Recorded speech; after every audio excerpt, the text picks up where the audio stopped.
Continuing with Open News Monday on the Savage Nation and the inanities and insanities of the lunatics in the stenographic profession, which was once known as journalism. We go on to Sutra 5 of the San Francisco Chronicle, and we get to the religion page, which is all edited now by anti-religion haters. It's interesting to me how the religion departments and religion pages have been taken over by the most atheistic vermin in the country. So here's a story from, again, the Associated Press. Santa Monica in legal fight over nativity scene.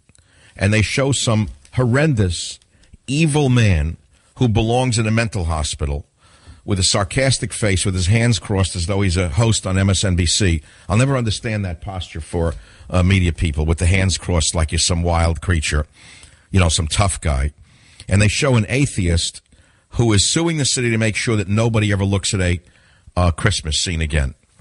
And they say he didn't have to go to court to push Christmas out of the city of Santa Monica. He just joined the festivities. The atheist's anti-God message, alongside a life-size nativity display in a park overlooking the beach, ignited a debate that burned brighter than any Christmas candle. Santa Monica officials snuffed the city's holiday tradition this year rather than referee the religious dispute, prompting churches that have set up a Christmas diorama for decades to sue over freedom of speech violations. Their attorney will ask a federal judge Monday to resurrect the depiction of Jesus' birth. The city is seeking to dismiss the suit. It's a sad, sad commentary on the attitudes of the day that a nearly 60-year-old Christmas tradition is now having to hunt for a home, said Hunter Jameson, head of the nonprofit Santa Monica Nativity Scene Committee, which is suing. Missing from the courtroom is the verminous man and his fellow atheists who are not parties to the case. Their role outside court highlights a tactical shift as atheists evolve into a vocal minority eager to get their non-beliefs into the public square as never before. Now, that's an interesting statement unto itself. This country was founded on freedom of religion, not freedom from religion.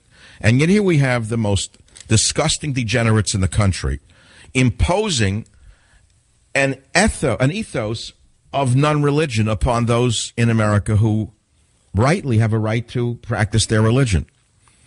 And yet, this is what goes on in the country because we're living in these times. And so in 2011, this vermin recruited to others to inundate the city with applications for tongue-in-cheek displays, such as an homage to the Pastafarian religion. So he made a mockery of Christianity, in other words, in order to turn Christian beliefs into nothing. Most of the signs were vandalized, and in the ensuing uproar, the city effectively ended a tradition that began in 1953. The Santa Monica Nativity Scenes Committee argues in its lawsuit that atheists have the right to protest, but that freedom doesn't trump the Christian's right to free speech. Amen to that. They say if they want to hold an opposing viewpoint about the celebration of Christmas, they're free to do that. But they can't interfere with our right to engage in religious speech in a traditional public forum, said William Becker, attorney for the committee. Our goal is to preserve the tradition in Santa Monica and to keep Christmas alive. Good for them. 99% of Americans would agree with that, whether they be Christian or not. But this is what happens when you have degenerate drug addicts posing as atheists. You see, here's the thing about atheists. It's a religion unto itself. Atheists believe in nothing. So if you believe in nothing, then you believe in something, which is nothing. So if you believe in nothing, you try to impose your religion of nothingness upon those who believe in something, which is either Jesus or another religion. See how that works?